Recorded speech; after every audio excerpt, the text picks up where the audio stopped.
Jack woke up early, feeling the gentle warmth of sunlight coming through the window. Elisa was already awake, sitting on the edge of the bed and looking worried. She turned to Jack and tried to smile, but he could see the concern in her eyes. "Is something wrong?" Jack asked quietly. Sitting up, Elisa nodded, her voice soft. "There's trouble in the palace. Some nobles are very angry that I have protected you. They spoke with my father, the king. Now he wants to see me and you." Too, Jack felt nervous, but he tried to stay calm. "Do you think your father will send me away?" Elisa shook her head. "I do not know. He is a strong leader, but he also loves me. Maybe he will listen, but there is danger. You must stay close to me." After a quick meal, guards came to take Elisa and Jack to the grand throne room. The hall was large and cold, filled with important people. At the front sat King Zalor, tall and powerful with sharp eyes. He looked at Jack with no warmth. "Princess Elisa, why do you keep this human in our home?" The king's voice was strong and hard. "He is our enemy." Elisa bowed her head. "Father, Jack is not our enemy. He is my friend. I believe humans can." "Be good," murmurs moved through the crowd. Some nobles shook their heads. Others watched carefully, waiting to see what would happen. King Zalor stood up, his eyes cold. "The people are afraid. They do not trust humans. If you continue to protect him, you risk your future." Elisa stood tall and brave. "I will not send Jack away. He has done nothing wrong. Please, let me prove that humans and our people can live." In peace, the king was silent for a long time. Finally, he spoke. "The princess is stubborn. Very well, I will give you a chance. But if the human brings trouble, it will be your fault." Elisa thanked her father, relief in her eyes. The guards led them away, but Jack could feel the anger in the room. Many eyes watched him. Filled with distrust, back in her quarters, Elisa seemed tired but hopeful.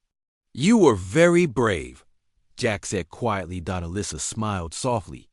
"I had to try. If we do nothing, nothing will change."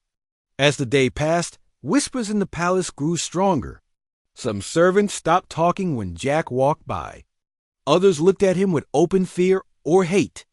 Elisa tried to keep his spirits up, but even she could not ignore the tension. One afternoon, as Jack walked in the garden, a young alien servant hurried to his side. "Please, sir," she whispered, "be careful. There are nobles who want to hurt you. They say you are dangerous." Jack thanked her and went back inside, worried for his safety and Elisa's. He told Elisa what the servant had said. She listened closely, her eyes dark with concern. "There are some who want power for themselves," Elisa said. "They would use you as a reason to attack my father. We must watch them closely." That night, Elisa called her closest advisor, a kind older alien named Orin. He promised to watch the nobles and warn Elisa if danger grew. "You are doing something good, princess," Orin said. "But it is not safe. You must be careful." Elisa thanked him and tried to sleep, but she stayed awake, thinking of what could go wrong. Jack lay beside her, feeling helpless but grateful for it. Her protection. The next day, trouble began. During breakfast, a loud crash echoed from the hall. The guards rushed in, saying that a group of angry nobles was causing trouble near the palace gates. Elisa and Jack hurried to a high window and looked down. They saw a crowd, waving flags and shouting. "They want to send you away," Elisa said quietly. "They blame you for everything." Jack put his hand on hers. "I don't want to make life harder. For you, maybe I should leave." Elisa shook her head, tears in her eyes. "No, Jack. If you leave, they win. I won't let them hurt you." They stayed inside for most of the day. Elisa met with her father and the palace guards to talk about keeping Jack safe. The king listened but warned her, "If there is violence, I cannot protect you both."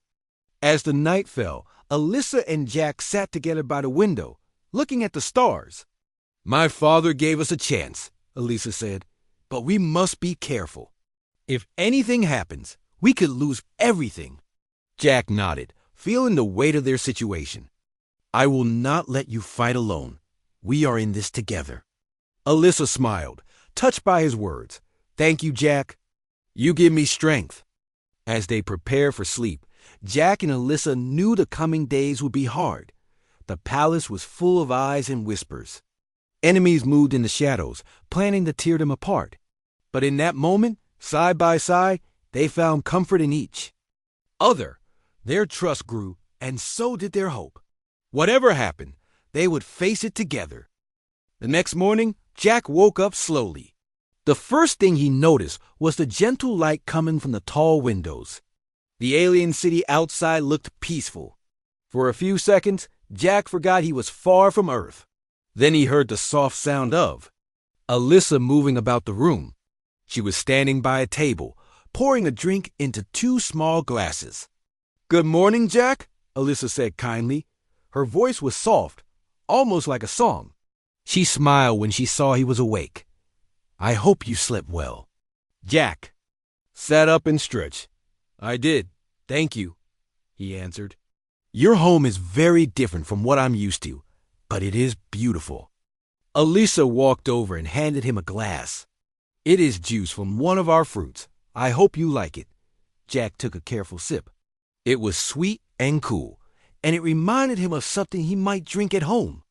It's good, he said, smiling a little. Alyssa, scene please. Today, I want to show you more of our world. I want you to see that we are not all enemies. Jack was curious but a little nervous. Will it be safe? He asked. Alyssa nodded. As long as you are with me, no one will hurt you. They left the princess's private rooms and walked through the grand hallways. The palace was filled with shining lights and gentle music that played from hidden speakers. Alien servants walked by, bowing to Alyssa and staring at Jack with wide eyes. Jack tried not to stare back, but he knew he looked out of place. Alyssa led Jack into a large garden. Strange flowers grew everywhere, their colors brighter than anything on Earth. Little flying creatures buzzed around the plants. Jack stopped to watch one of them, and Alyssa laughed softly. They are harmless, she said. Some of them sing at night. I used to listen to them as a child. Jack was amazed at how different everything was. He asked Alyssa about the plants and animals, and she answered each question with patience and warmth. As they walked, they reached a quiet pond where blue and silver fish swam in slow circles. Alyssa sat down on a stone bench and invited Jack to join her. Jack, she said, last night I dreamed of your world. You spoke of your family and the forest. I imagine what it would be like to walk under your trees. Jack smiled. If you ever come to Earth, I would show you. You would like it. It is peaceful, just like this garden. Alyssa was silent for a moment, looking thoughtful. Jack, do you ever miss your home so much that it hurts? Jack nodded. Yes, I do. But being here with you makes it easier. You have shown me kindness. Alyssa touched his hand softly. I want you to know you are not alone. You have a friend here. Jack felt something change in the air between them. It was gentle, not rushed. He squeezed her hand, feeling grateful. They spent the afternoon walking through the gardens, eating strange fruits and talking about life. Jack told Alyssa stories from his childhood. Alyssa shared memories of her own. Their laughter filled the air, and the guards watching from a distance began to wonder if a human and an alien could really become friends. As the sun set, Alyssa grew quiet. Jack, I must tell you something important, she said. Some nobles in the palace are not happy that you are here. They think I'm making a mistake. They say humans cannot be trusted. Jack felt worried. Are you in danger because of me? Alyssa shook her head. Not yet, but we must be careful. I will keep you safe, but tonight I want you to stay close. Jack nodded. I trust you, Alyssa. That night, Alyssa brought Jack to her private rooms again.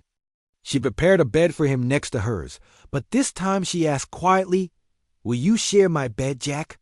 It will show the others that you are under my protection. No one will dare hurt you if you are close to me. Jack hesitated, feeling shy, but he saw the worry in Alyssa's eyes.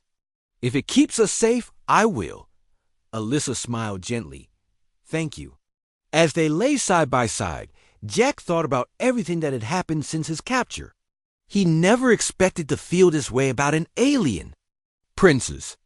He felt safe beside her, and he hoped that tomorrow would bring more peace between their people. As they drifted off to sleep, Alyssa whispered, "Good night, Jack. You are not just a guest or a prisoner. You are my friend." Jack woke up slowly, his eyes blinking in the gentle light of the alien princess's quarters. He lay for a moment on the soft bed, not sure if everything from the night before had been a dream. The room was quiet and safe, and for the first time since he had been captured, Jack felt a sense of peace. He turned his head and saw Princess Alyssa sitting near the window, looking out at the alien sky, her long blue hair glowing softly in the morning light. Alyssa noticed Jack was awake and smiled kindly. "Good morning, Jack," she said softly. "Did you sleep well?" Jack nodded, still feeling a bit shy around her. "Yes, thank you," he answered. "It was the best sleep I've had in days." Alyssa looked happy to hear it. "I'm glad. I hope you felt safe here." Jack sat up slowly and looked around the beautiful room again. "I did. I still can't believe I'm here, talking to a princess," he said, half smiling.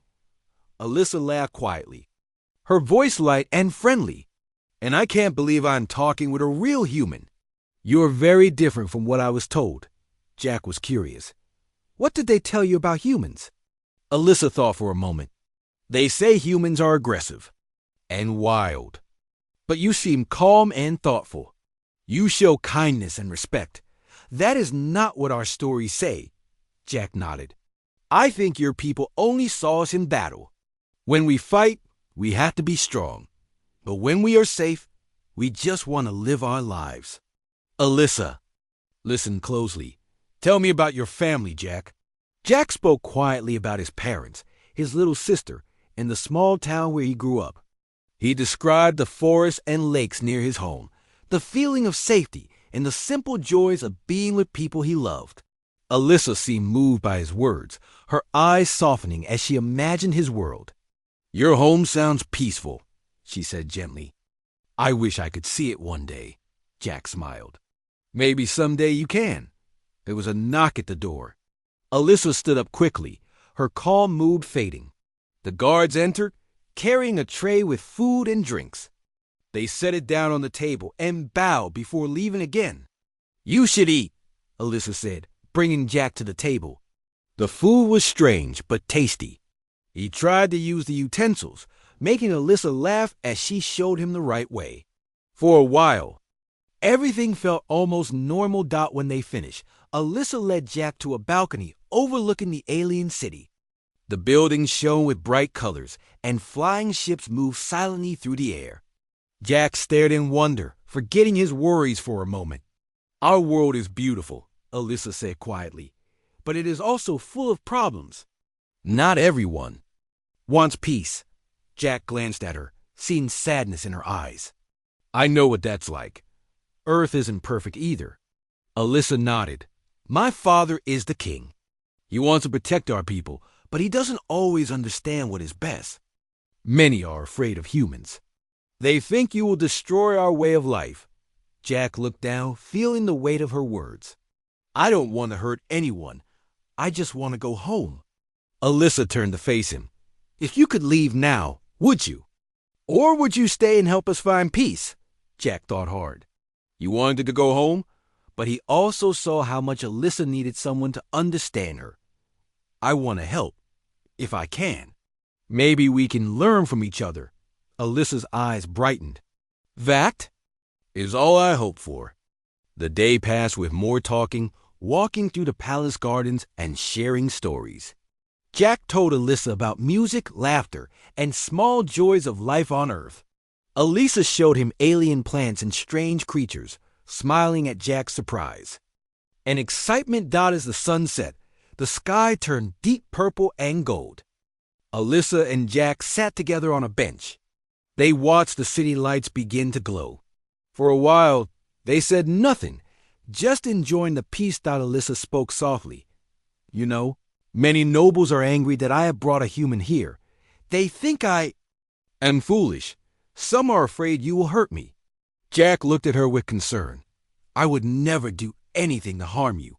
Alyssa smiled, a bit sadly. I know that, but they do not trust humans. I must protect you while you are here. Jack felt touched by her words. Thank you for caring. You are risking a lot for me. Alyssa shook her head. It is not a risk. It is my choice. As darkness filled the room, Alyssa turned to Jack, her face serious. Jack, I must ask you something. Will you share my bed again tonight? I do not want you to be alone or in danger. I know this is strange for you, but it is the safest place. Jack hesitated, feeling shy but also trusting her. If that is what you want, I will. Alyssa's eyes softened, and she smiled gently. Thank you, Jack. It means a lot to me. They returned inside. Alyssa prepared a space for Jack, making sure he felt comfortable and safe. She sat near him as he lay down, her presence calm and kind. As he closed his eyes, Jack realized that his fear was fading. He was not just a prisoner now. He was a guest, maybe even a friend. The alien princess had shown him kindness and trust. For the first time, Jack hoped that their worlds could change, starting with just the two of them. The battle had ended. Lieutenant Jack Carter sat quietly, locked in a small dark cell aboard an alien spaceship. He leaned back against the cold metal wall and sighed deeply. Jack's thoughts wandered to Earth, far away and peaceful compared to his current situation. He had fought bravely, but the alien forces had been too strong, and now he was their prisoner. Jack had heard many stories about these aliens, tales filled with fear and uncertainty. People said they were powerful and ruthless, but no one really knew much about them. Jack had no choice but to wait and see what would happen next. Suddenly, the door to his cell opened with a soft hum. Bright light poured inside, making Jack shield his eyes. Two alien guards stepped into the cell, their faces emotionless and stern. They stood tall, their skin a pale shade of blue and their eyes dark as night. Stand up, one guard ordered in a sharp voice. Jack obeyed slowly, careful not to make any sudden moves. The guards escorted him through narrow hallways that twisted and turned inside the alien ship. The walls glowed softly with strange symbols and lights, reminding Jack of how far he was from home. Soon, they arrived at a large door made of smooth metal, which slid open quietly. Inside was a spacious room, filled with delicate fabrics, plush furniture, and golden decorations. At the far end of the room stood an alien woman, beautiful and calm, wearing elegant robes that shimmered gently in the dim light. Leave us, the alien woman commanded, waving her slender hand. The guards bowed slightly and exited the room, leaving Jack alone with her. He watched her carefully, unsure of her intentions. Please, come closer, she spoke softly, her voice gentle and inviting. Jack hesitated briefly, then moved forward cautiously. Do not be afraid, she continued, smiling warmly. My name is Alyssa. I am a princess of my people. You are Lieutenant Jack Carter, correct? Jack nodded slowly, surprised that she knew his name. Yes, that's right, he said quietly. Alyssa studied him closely, her dark eyes filled with curiosity. You! Humans fascinate me, she admitted openly, moving closer to Jack. I have heard many things about your kind, some frightening and others intriguing. I wish to understand more. Tell me about your home. Jack looked into Alyssa's eyes and saw genuine curiosity there. It surprised him and gave him a small sense of comfort. Earth is very different from here, he began softly. There are oceans, mountains, forests, and cities. We have families, communities, and lives filled with hope and dreams. We fight when we must, but mostly we want peace. Alyssa listened intently, her expression thoughtful and interested. Your words are beautiful, she said gently. They paint a picture of a place I have only imagined. Our worlds have misunderstood each other for far too long. Perhaps you can help me bridge that gap. Jack felt a spark of hope. Maybe Alyssa truly wanted to learn and understand, rather than harm him. I'd like that, he replied earnestly. Alyssa stepped even closer to her, presence warm and calming. She reached out slowly, gently touching Jack's hand. You are brave, she whispered. I have seen your courage in battle. But here now, there is no need for bravery. I promise you safety, Jack. Jack felt his heart beat faster. Alyssa's sincerity touched him deeply. Why do you show me kindness? He asked cautiously. Because kindness is strength, Alyssa answered softly. My people have forgotten this truth. They believe only in power and dominance. But you, Jack, remind me of compassion and honor. These are qualities I admire greatly. Jack felt himself relax slightly. Alyssa was not like the others. Her words and actions proved that. What happens next? He asked quietly. Alyssa smiled gently, stepping away slightly, but maintaining eye contact. For now, you will remain here with me. You are under my protection. Rest assured, no harm will come to you as long as you are within my care. Jack felt relief wash over him. Thank you, he whispered sincerely. Alyssa guided him to a comfortable chair, urging him to sit. Tell me more about your world, Jack, she requested warmly.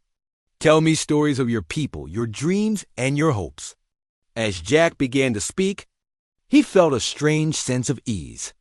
Alyssa listened closely, asking thoughtful questions and showing genuine interest. She was unlike anything he had expected. Her kindness and curiosity gave Jack hope that perhaps his capture had a purpose. Hours passed unnoticed as they talked. Jack spoke of Earth's beauty, its people, and their desire for peace. Alyssa shared stories of her own people, revealing their customs and beliefs. Their conversations were easy and comforting, making Jack feel less alone in this strange place. Finally, Alyssa rose gracefully, looking down at Jack with gentle eyes.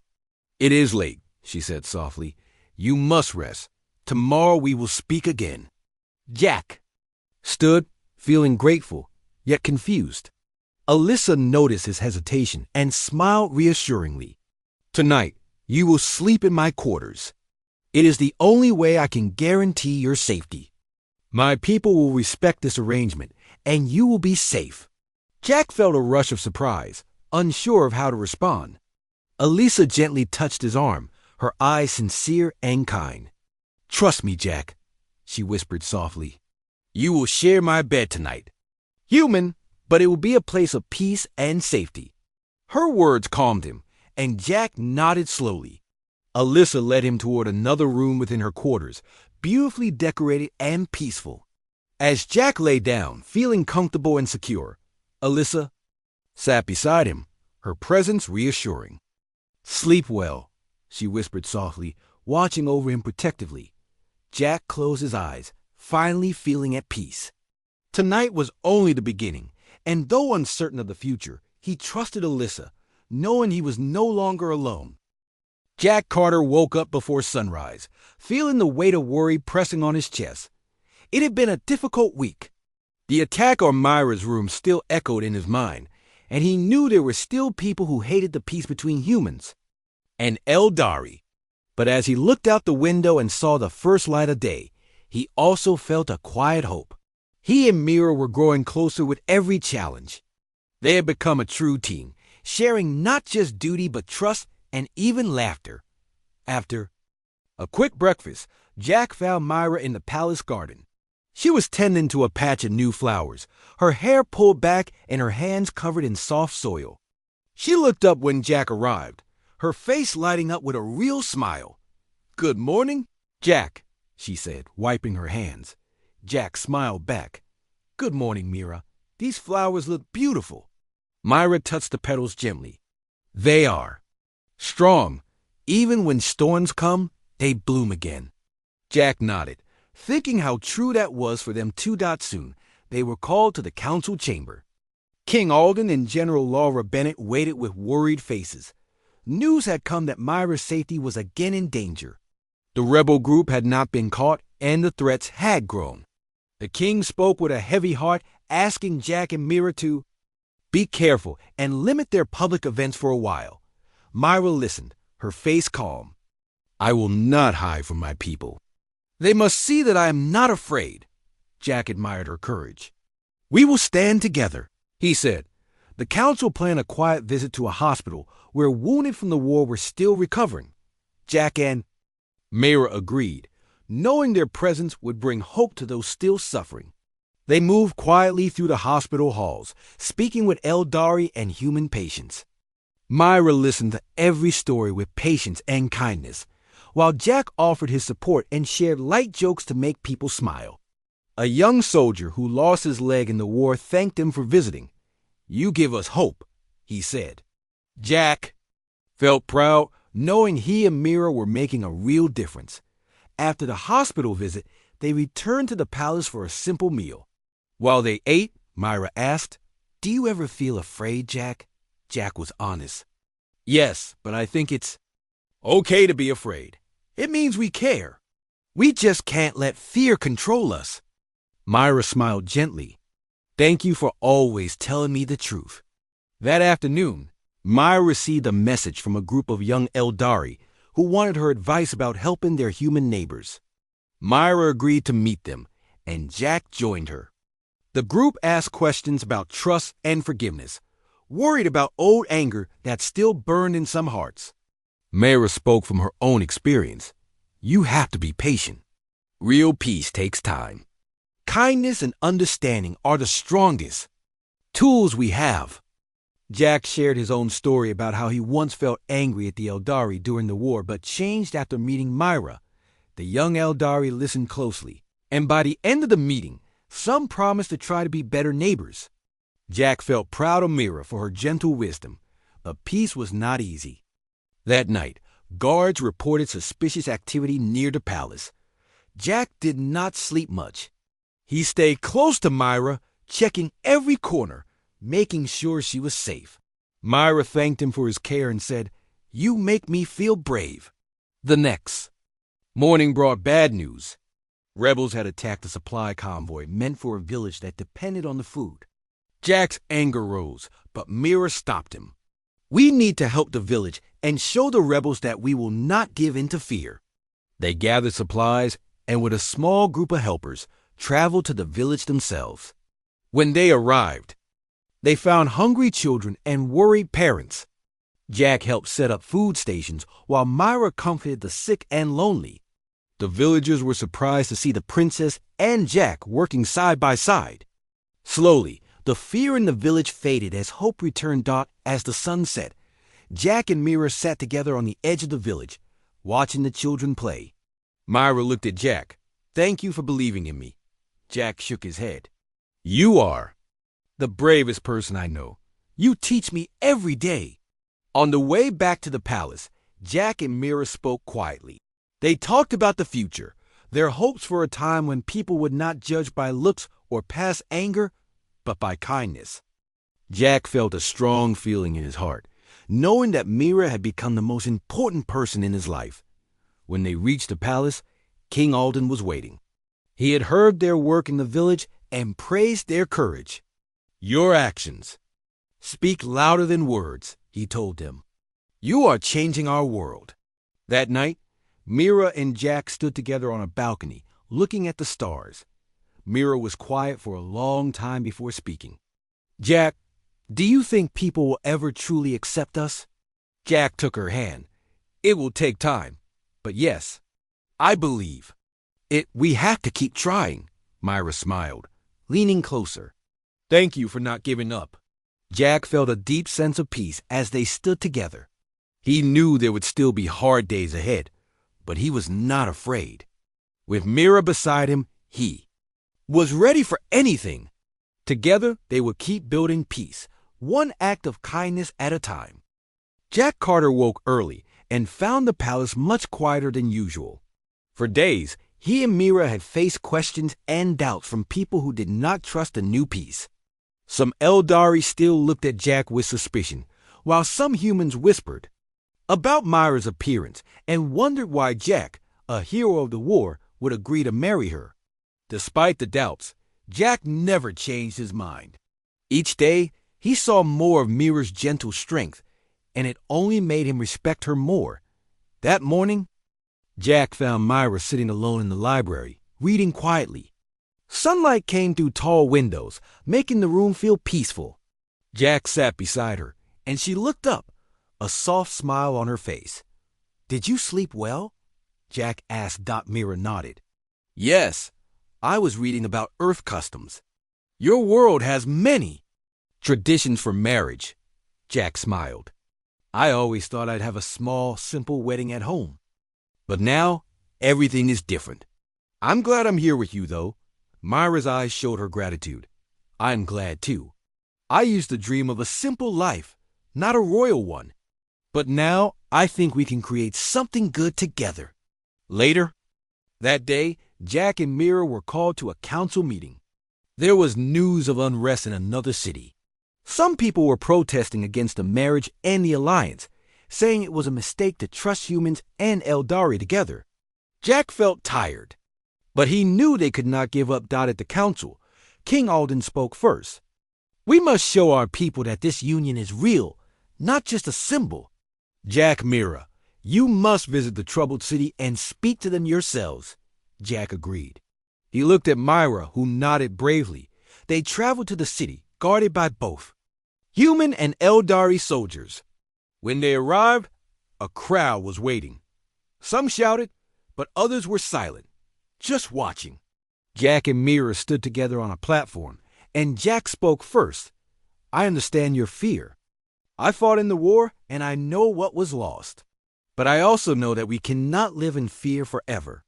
Mira and I want to show you that hope is possible, and peace can grow if we all work for it." Mira spoke next, her voice clear and gentle. "I know I'm not what you expected, but I love my people, and I care for all who live here. Please give us a chance to prove that peace is not just a dream." Some people still looked doubtful, but a few voices in the crowd called out words of support. A young girl ran up to the stage and handed Mira a small flower. Myra knelt down, thanked the girl, and placed the flower in her hair. The simple act brought a quiet hush over the crowd. After the speech, Jack and Mira spent the afternoon with the people. They visited homes, listened to stories of loss and hope, and helped rebuild a damaged playground. Jack played ball with the children, and Mira comforted an old woman who missed her family. By evening, the mood in the city had changed. People seemed less afraid and more willing to talk. As they left, an elder stopped Jack and Mira. "We may not trust easily, but you have shown us respect. That is a start." On the way back to the palace, Jack looked at Mira. "You were brave today." Myra smiled. "I learned from you, Jack. You never give up." Jack reached for her hand. "We're stronger together." A few days later, another problem came. News arrived that a small group of rebels had threatened Mira's safety. The palace guards were doubled, and Jack felt a cold worry in his heart. He could not let anything happen to Myra. One night, as Jack checked the halls, he found Myra alone in her room, looking out the window at the stars. She seemed sad and far away. "Are you all right?" Jack asked softly. Mira nodded, but her voice was quiet. "Sometimes I wonder if this will ever end. Will people ever accept us?" Jack stepped close. "I don't know how long it will take, but I promise I'll protect you. You're not alone." Myra turned to face him, her eyes full of trust. "Thank you, Jack. I trust you with my life." That night, as Jack returned to his own room, he thought about all they had faced. He realized his feelings for Myra had grown. It was no longer just respect or friendship.